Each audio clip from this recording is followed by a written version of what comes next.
vous les présentez ou mieux ils vont se présenter. Nous commençons donc par le milieu. Vous allez vous présenter, mais notre entretien va se dérouler à Lingala. Alors, vous se présentez. Na katikati tozali na papa. Papa révérend Mathéus Mabis, chargé de mission au cabinet de chef spirituel. Voilà. Et puis, na gauche na yo, tozali na papa. Apo Salimba, Mwana Mungala, chrétien Kimbangis. Apo Salimba, Mwana Mungala, chrétien Kimbangis. Et puis, à droite, il y a papa Mathéus Mabis, tozali na Papa Ben Luzolo, chrétien Kimbangis. Voilà. Alors, le Loïsa, Tonobi, 17e anniversaire, il y a mort, il y a Joseph Diangué Nakuntima, au Batnos Maïbi, mais on rappeler à le premier chef spirituel de l'église de Jésus-Christ sur la terre par son envoyé spécial Simon Kimbango. Le lot église Kimbangiste, Tonobi qui est universel parce que c'est dans le monde entier, et ça, qu'on se portait d'engeni, situation dans le monde, et ça, d'engeni. Merci beaucoup pour la question. L'église Zabna Kitoko Mankasi, pour preuve, chaque fois que tu as fait à mon aîné, à l'État Kendaka, bien sûr, ils ont des diplomates, des ambassadeurs, ceux qui ont été milolo ya minene zana église Kimbangis, Nkamba, Bazanga Kate, Batonaka, Meke. Et puis Kimbangis, le 8 juillet, ils ont l'une des grandes dates pour l'église Kimbangis. Ils ont 3 grandes dates, ce qui fait les alliés, tu es na 4 Namoubou, tu as le 6 avril, 8 juillet, 12 octobre. Donc les 8 juillet, Kimbangis, c'est un mot Kili Mobimba, Bazali, en grand nombre. Donc, l'église déjà qui s'est portée à merveille. Donc, papa Simon qui manquait en année, à ça évolué de succès en succès, l'église Kitoko, et l'autre Yamabekutu, égalité, Bomoko, unité, l'église reste une et indivisible. Voilà. Maintenant, vous dites que l'église reste une et indivisible, alors que vous avez dit que l'église Kimbangiste, c'est Kabana, hein? Papa Mathéus. Vous allez chargé de mission, la carte du cabinet chef spirituel Simon Kimbango Kiangani, ou à diriger l'église. Kiangani plutôt. Le Kiangani, à diriger l'église Kimbangiste Lelo. Comment ça va mon côté, dans votre centre d'accueil? Non, l'église Kimbangiste est au Kabonate. L'église est à Moko, siège international est dans Nkamba, Nouvelle-Jérusalem. Et pas chef spirituel, sa divinité, Papa Simon Kimbango Kiangani, à Vandi. Quand vous parlez de Mokoto, pour nous, Mokoto n'existe pas. Et d'aller parti Mokoya rebelle, d'aller s'organiser depuis 2002, parce que Ngaï n'a fandaka na Bruxelles. Tango Papa Fumambanda, Papa Dialongana Kiangani a Tikarabiso, normalement, il fallait désigner chef spirituel, c'était Papa Simon Kimbango Kiangani. Alors, bande comme Soussou, Oyamakoto, Bangonde, Basala Kilokola, va s'emparer dans l'église. Yango moni, va s'accaparer dans l'église. Yango mona qui que bientôt, on a un livre, éclaircissement. L'église Kimbangi, c'est une institution. Et c'est une famille. Parce que tant Papa Simon Kimbangu a joué qui responsabilité pour Kambalingomba, à Kamataki famille, à Tikaki. La famille, yende à côté de la programme à Lingomba. Alors, ceux qui le lot, bolobi que l'église Kimbangi, c'est impossible. L'église Kimbangi, c'est Ezali Kaka Moko. Yango moni bande kwa mokoto. Bayebi yango na statut na biso, ba chef spirituel adjoint existe à rater. Bangonde, ce côté na ba document na bango coordinateur de chef spirituel adjoint. Alors, or que zarane ba conseiller direct ndenge statut zali. Ce côté au moni journal uti Angola, ngana uti Luanda, parce que une autre personne, oya zali kaka moto na bango ya mokoto, yeo na kombo ya Monsieur Paul Dibouya, yene kuna assez autoproclamé chef spirituel. Asali a organisé Assemblée nationale, a bimisi statut naïe, et puis asali usurpation de pouvoir.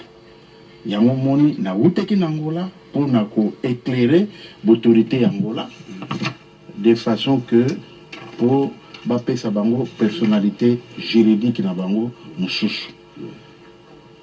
bango bazokanisa ke donc ba porter un nom à église kimbangiste te donc ndenge eza na arrêté ministériel de 204 205 donc ni emblème ni drapeau ni uniforme donc ba changer uniforme bacha église na bango bana malaisie égal à 26 moto ya pesaka aval était mon koto et ça c'est Armand Diangenda Waba Solele l'un des enfants de papa Diangenda Kontima yé moto pe sakana sila to bando sambela pe yé moto azwaka maloba pour la première fois était mon koto et salema et to banda pe sambela to bosana nkamba bana lelo idingomba et salemi kuna yé pe azwi maloba okomona na ba elemo msusu eza awa yé mo kaza koloba soki bokangoye bakati ngapi na chef spirituel.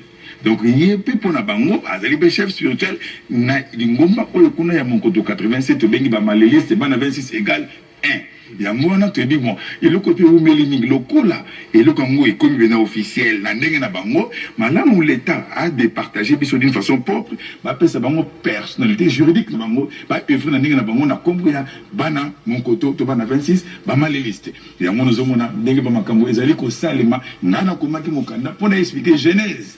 Ndenge ni mokote bandaka esalamaka ndenge nini ese babenganaka biso to tokendaka biso moko tokendaka biso moko babengana moto te soko bimi na lingomba eza na baterme tobengaka ozali sainte la c'est-à-dire ozali na kata lingomba obimi mpona kozongezaka na procédure oleki na paroisse na yo respective olandi malongi mateya osala yango 6 mois simande oréintégré l'église mais na mokote otala moto akendaki na ndenge na yo akei après un jour, après un mois, après une année, non, tozonga pour réconcilier biso. Non, cela n'est pas le cas. Il y a un commis mon canard, ngana commis, n'a expliqué Genèse, n'ayez mon côté salema, n'a allé chef spirituel de kuna, tous allez na chef spirituel, c'est Armand Diangenda, Waba Solele. Tous un coordonnateur et chef spirituel adjoint, Charles Diangenda, qui sont lequel, Alphonse qui sont lequel, Tchaban Foumou, Dieudonné qui sont lequel, Ntoto, on a un coordonnateur et chef spirituel adjoint, peut-être chef spirituel adjoint.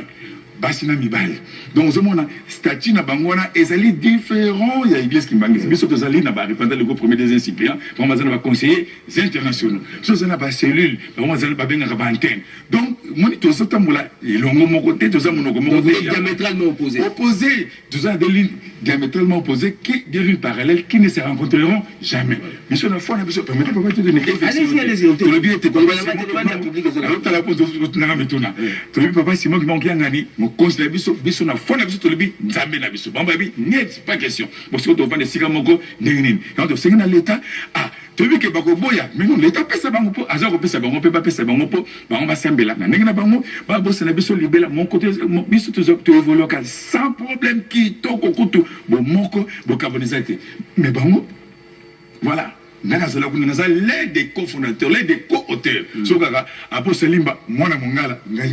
vous avez dit que vous avez et puis le temps de Zongi, enfant prodigue.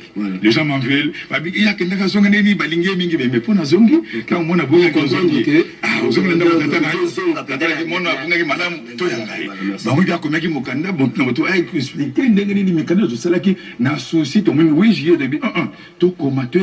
opinion du ngomba et ba comprendre ba autorité pe likamanga umele mingi ba songa lingomba église kimangisi po etambola na limena yebikeza église monene o travaille toujours en collaboration avec les pouvoirs en place mon beko lingomba liboso na biso précepte lobi to saleta on mona aussi ba bengisi manifestation to ça apolitique mais to yaka podini to sunga l'état to assister na mabonde na biso po to baga o ezali mo sur RDC pour l'histoire Moka Osogo Bati Papa de Yangumba, aux grands allées, aux doyen, mon temps a bimé sa cambone na poche, a pris na maître coquet, Azali avocat, français, c'est Papa Diangé de la Kontima. Il était le Papa Diangé qui fonctionnaire à l'État, on a le mieux payé, secrétaire particulier, il y a gouverneur, il y a mais c'est pénible. Donc, tu as mis ça bon, on est dans la poche, à personne avocat mettre coquet pour l'indépendance. Donc, Moka Oyo, ça appartient à Simon. Mais vous ne l'avez pas dit. Si tu le bien, on l'a dit. Quand je suis arrivé, je suis allé à histoire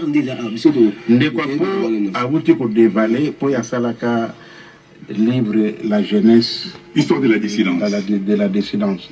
Ngande na salaki livre coup d'état contre le chef spirituel, sa divinité Papa Simon Kimbangu Kiangani.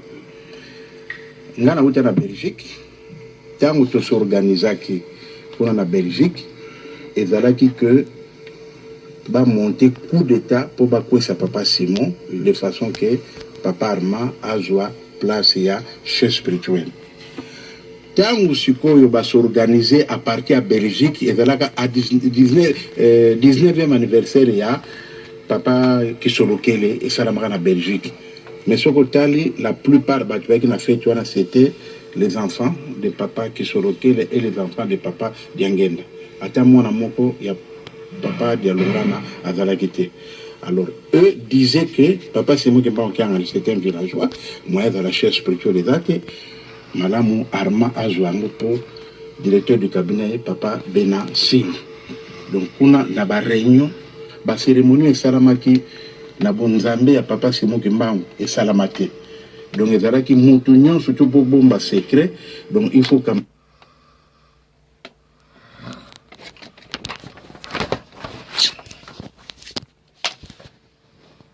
Lingombe ko kende bolte ale il faut que ça bandini ba responsable ba bité photo benga réunion assemblée générale. L'assemblée générale n'est pas ba modifier ki makam. Bango ba kima ki assemblée générale ba camparer na Lingomba. Moto bomoni Paul Kisolokele akeko s'installer na Angola. Yeshe spirituel. Mais o la sara na Angola bande ko na ye o bazana Kinshasa ba yebi angote. A modifier statut na kati ya statut wana abima ye chef spirituel représentant légal de l'église kimbangiste Nangola. Yango to lobi boye. Lokola le ya pilier na bango. Le ya pilier na bango. Assez autoproclamé chef spirituel et représentant légal de l'église kimbangiste. Alors mais pourquoi pas lokola si bosa lingomba bo modifier statut na bino alors bolanda lokolo na ye. Yango no moni décision il y a Bambuta Nabiso, l'Assemblée, il y a le général à Lingomba Barbité, Malamu, Bapé Sabango, personnalité juridique Nabango, Bassa la église Nabango, Maléliste, Bana 26 égale 1. Parce que nous avons de preuves. Déclaration d'activité, nous avons des journaux de Bimag en Angola, il y a autre salle en Angola, il y a pour la salle droit de réponse. Nakata droit de réponse a expliqué que il y a Azana Lingomba na y église kimbangiste, il y a des chefs spirituels et représentants légaux. Alors il y a un autre monique, le cours a fait le 8 juillet Koki, et ça jour son éminence papa Yangenda Kunti Matika Gibiso, de profiter pour l'occasion pour nous éclairer opinion nationale, internationale, mais c'est Paul Kisolokele Azako Bundu, sa papa Simon Kimbangu, na Angola. Il y a une autorité, il y a à travers le ministre de la Justice, il y a une décision, il y a un gouvernement angolais et une usurpation des pouvoirs. Donc, Moutouana Aya Awa pour l'État congolais Azuraï meeting. On a l'être ministre de la Justice en fonction. Alexis Temomamba a commis les collègues des affaires étrangères, collègues affaires étrangères a informé mais ça affaires étrangères il y a Angola pour mettre pour au état de nuit pour à déranger pour les alliés on a RDC alliés armement et bah des commencer sur bengi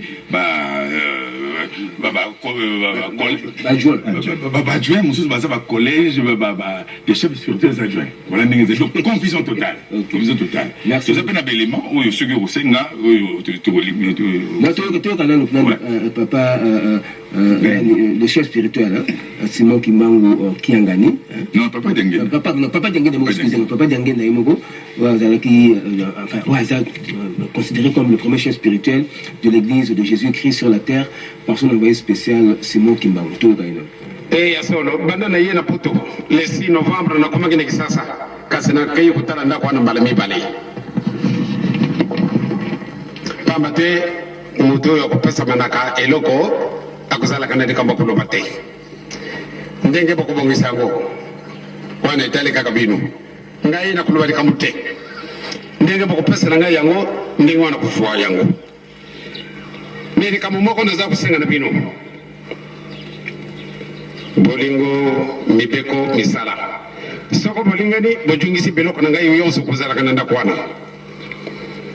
ndako na ngai izali automatique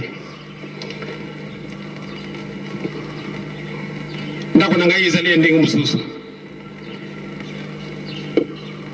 na libanda solo buchengo beza kitoko kasi biloko wana bizala kana kati bojungisi la ngai yango na bolingo na mibeko na misala pamba te soko popesa yango vide tata kusepela yango te na kokota yango te bodi boko sepela tangu wana boko mebo sale musana ya pamba pesa nga yelo kwa kitoko soko bojungi silinga biloko wana bikozala kakuna na kusepela mingi. Alors voilà, alors tout le bon molobaki awa que boza na ba image oyo papa Armand hein azako bazako s'auto-proclamer chef spirituel ya église ya Monkoto.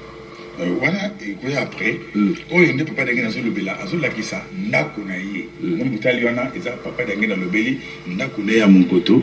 Tango abimaki bo biso bandimi to senga ka ba réflexionner mais un groupe de gens ba maléliste on est basenga bato na kisi bato na soloka bato na ba magie basenga ka ba réflexionner ndako wana groupe ba kimbaki ba volontaire nzoka nde magicien qu'ils étaient qu'ils sont tant ba ki papa dangi na lobby papa un homme mystérieux papa dangi na ndako na ko kati ba antenne nyoso tout. C'est le palais le plus magnifique du monde entier. Les beaux palais du monde entier. Mais vous avez une antenne. Ceux qui ont besoin de faire une antenne, on dit que c'est pour dire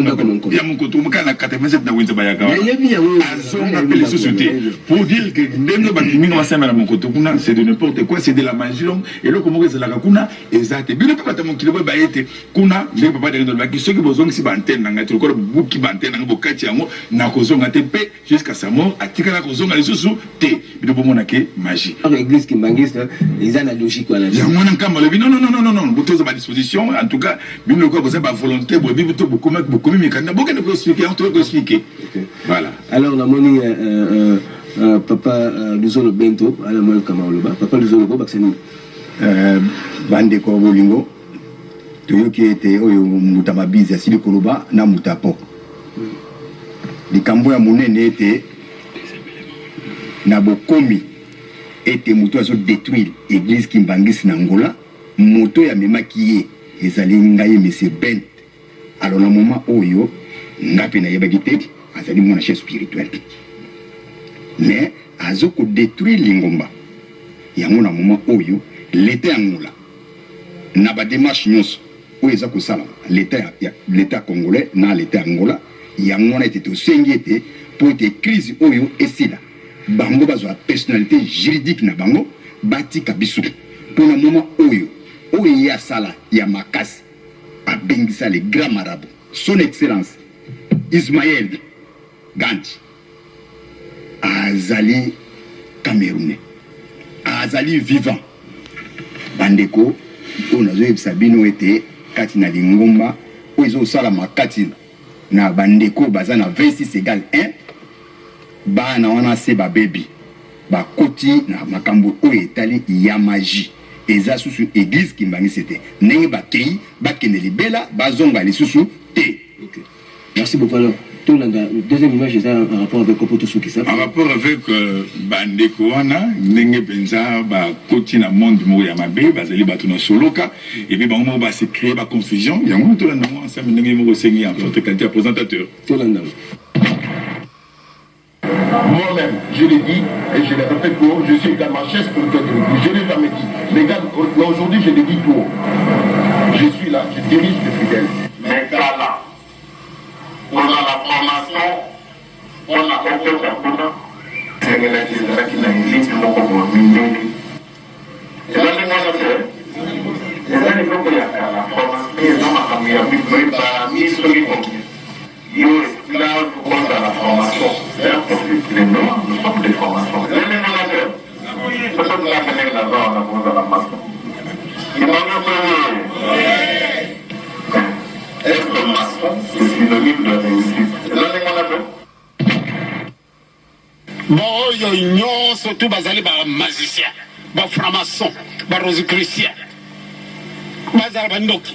Bazali ba talisman. Obe basala ka ba koko kulinga ngaite. Pambate ngai na bango bokesa ni bozali. Alors tout le monde bilili, bosiko na moni photo Soukisa pour bolobi makamna ndenge sengeli to landi na bilili wala. Alors toko Soukisa na ndenge ni. Bino mo mo ni ba élément ndenge leki. Mais c'est vraiment lobi na bombaka. Mais là, on a le BT, chef spirituel. Si papa Simon Kimbangu qui est donc l'acteur chef spirituel de l'église Kimbangiste et chef spirituel, moi également je le suis. Donc il y a une conji à l'église, Martorel. À ce moment-là, franc-maçonnerie, c'est un normal. Et là, il y a ma BT. Donc, vous avez la maçon, vous avez une formation, et ça, on a bêté. Pour dire que, le lot va vivre, beaucoup désacraliser un camp, beaucoup bébé sans camp, possible beaucoup de monde de magie. Vous menez Martorel, il y a mon voisin qui déclarait que formation, ils ont une formationnerie, pardon, ils ont une bêté. Vous avez un maçon, ils ont une signe à réussite. Mais on sait là, d'abord, les formationnaires, ils ont signé à réussite. Donc, ce n'est plus l'église qui manise. Ne confondons pas l'église et la famille, papa, désolé. Nathalie mise au point mon sur le but. Rappelez-vous qui sur lequel il n'est pas la famille biologique de papa, qui sur lequel il n'est pas biologiquement petit-fils de papa. Simon qui m'a mis à Zakouaye pour nous retourner l'ingomba. Voilà, papa. Oui. Bon, la situation en Angola est commis sérieux parce que Nabimisi, trois journaux a dénoncé le comportement de M. Paul. Et puis M. Paul, tout ça, audio. Oyo azolo banaba message naye que son excellence monsieur le président de la République a camarade naye qui dit à camarade naye bakola isika moko baza banango gombe soki yé azo senga réconciliation parce que camarade naye son excellence président de la République assura qui est que a quoi accompagner bango pour na makambo etali réconciliation biso une réconciliation parce que tu as la raison.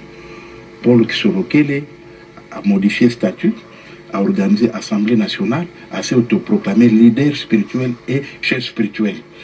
Kuna pe Nangola, l'autorité Angola Bayebi, Nenga Zorobake, son excellence président de la République Jean Lorenzo, Tamayaki, Ayakiawa, Ayebaki Ampo, président Félix Apesa qui est invitation à Yana Kinshasa. Tu informer que l'autorité Nyos. Il y a un autre signe.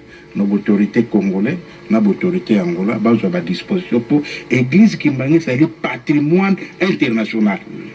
Parce que si aujourd'hui vous parlez de Maman Kimpavita, vous parlez de Kulumbimbi, c'est Maman Kimpavita qui a annoncé l'arrivée de Papa Simon Kimbangu. Voilà. C'est patrimoine. Merci beaucoup. Papa Luzolo Benton, rapidement pour tout le monde. En tout cas, biso ndenge oboyo kimbutama bizalobi, to bamingite. Ndenge se bakei bakende libela bazonga lisusu te pote bakomema na nkamba milimo mabe oya magie po bya kokotsa na nkamba po biso nyonso tokoma na konta magie église ya molimo ya Simon Kimbangu mpona kobikisa bato toza na ya nkamba na mabele ya ngone bikisaka toboyi magie asili sibu. Merci beaucoup, voilà, chers téléspectateurs.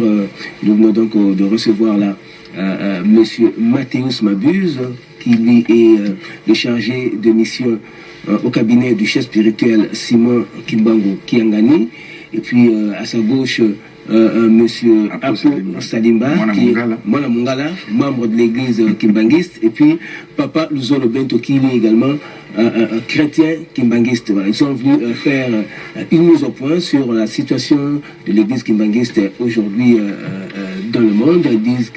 Ils ont dit que l'église Kimbangiste reste une et indivisible malgré quelques dissensions qu'il y a eu, et puis ils préfèrent que ceux de mon côté puissent avoir leur personnalité juridique afin d'évoluer indépendamment de l'église Kimbangiste, qui est véritablement chrétienne, et pour que ce patrimoine international qu'est l'église Kimbangiste ne disparaisse jamais. Voilà, chers téléspectateurs, au revoir et à la prochaine.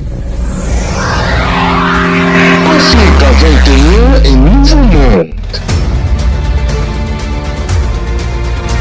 Africa 21 et Nouveau Monde.